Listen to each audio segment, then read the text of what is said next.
As you can see, this is when Battlefield 1 launched in 2016, massive hype as you can see, and then a couple of years later, this is the release of Battlefield 5. A lot less excitement, and now this is the current trend.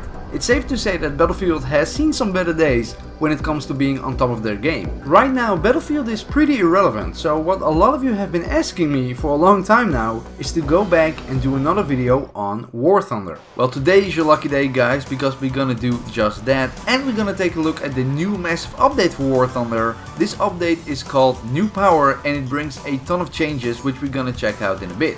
First, I want to say a big thank you to War Thunder for actually sponsoring this video. Be sure to use the link in the description or in the pinned comment to play War Thunder for free, and you get a premium tank or aircraft as a bonus, plus your account gets a premium upgrade for 3 days. So be sure to use the link down below, it's absolutely free to play. This goes for new players as well as existing players, because for the people who haven't played this game in a while, trust me, it feels a lot different, it looks more beautiful, and it is a lot better now. And for the people who don't really know about War Thunder, well, War Thunder is a free-to-play, military vehicle-focused combat online multiplayer game, that's pretty much the whole title, and it's available pretty much everywhere. PC obviously, PS4, Xbox One, Xbox Series X, and also the PS5, so the next gen has it as well, and it plays amazing on that. What you're seeing here is PS5 footage, and in my opinion it looks pretty amazing, way better than how it looked on the PS4. It runs great as well, and everything just, feels snappy and intuitive right away. When you actually start playing War Thunder, you start off by choosing a nation, and last time we chose America.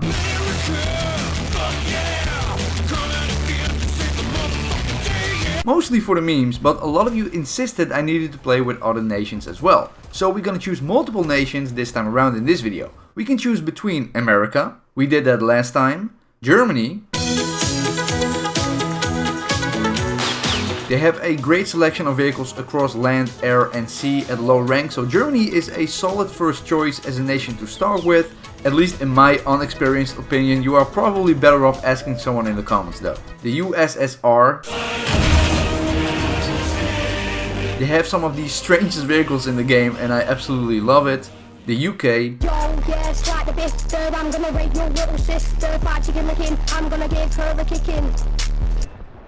For example, when you think of an iconic World War II fighter, you probably think of the Spitfire, and if you want to fly one, you gotta choose the UK. Japan.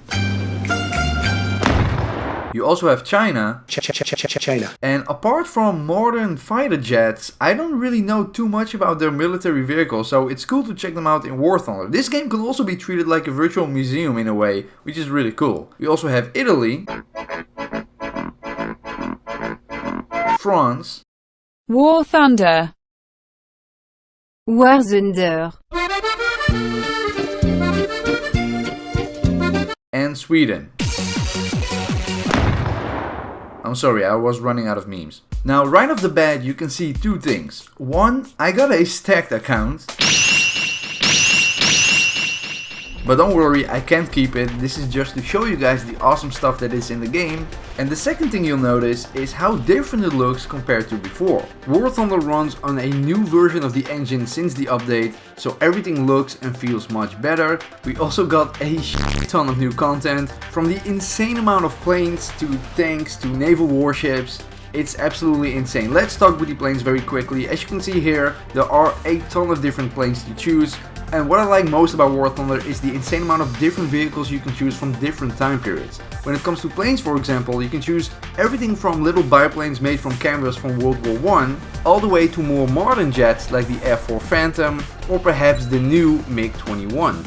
Or the other new additions to War Thunder, the new VTOLs, like the British Harrier. This vertical takeoff and landing aircraft is insane, it packs a punch, is very iconic, and for a noob like me who can't control airspeed, this thing is perfect.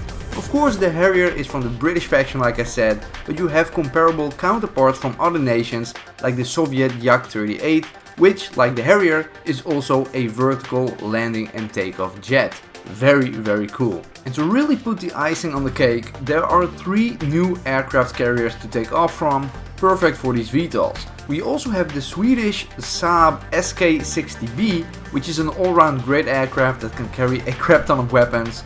Also the Japanese Mitsubishi F1 And to experience these fighters in a new way, we have the new city map.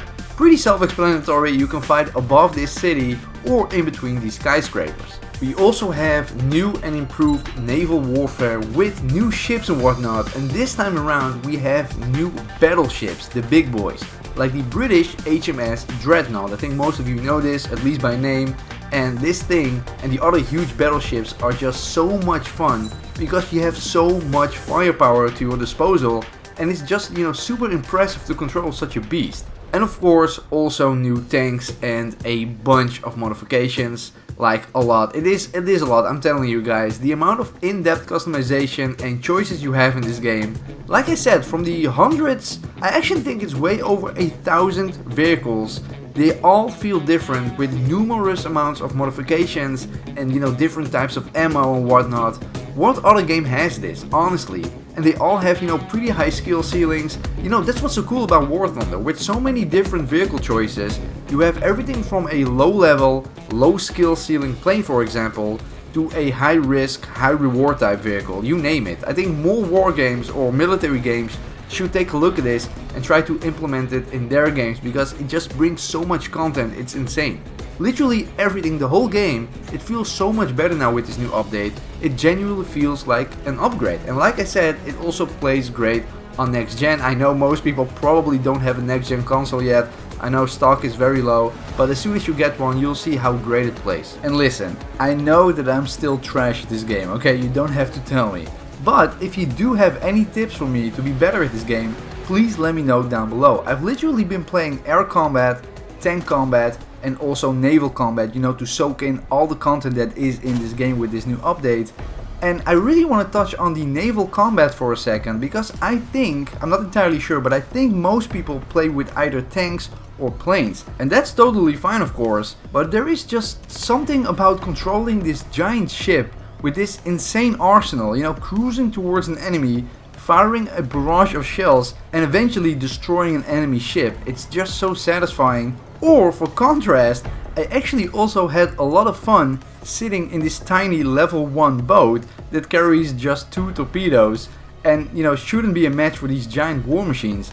I mean, look at this. I got plenty of hits on this guy with my machine gun, but obviously it does 0 damage. But when you get close enough to release the torpedoes and you actually manage to hit an enemy ship and sinking them, it's just so incredibly satisfying. It also makes you feel very scared sometimes, because you are in this giant body of water with some of the biggest naval warships ever made while you are in this level 1 boat. It's really intimidating, but then again, you have to look at the beauty, look at the water, it looks so good, and that's mainly due to the new engine with this new update. Again, I gotta say, and I swear it's not because this is a sponsored video, I really mean it when I say that I'm very impressed by how good this game looks and feels on top of being a free-to-play game. So obviously with this account I can have pretty much any vehicle I want, fully customized, instantly repaired whenever I want, ready to fight.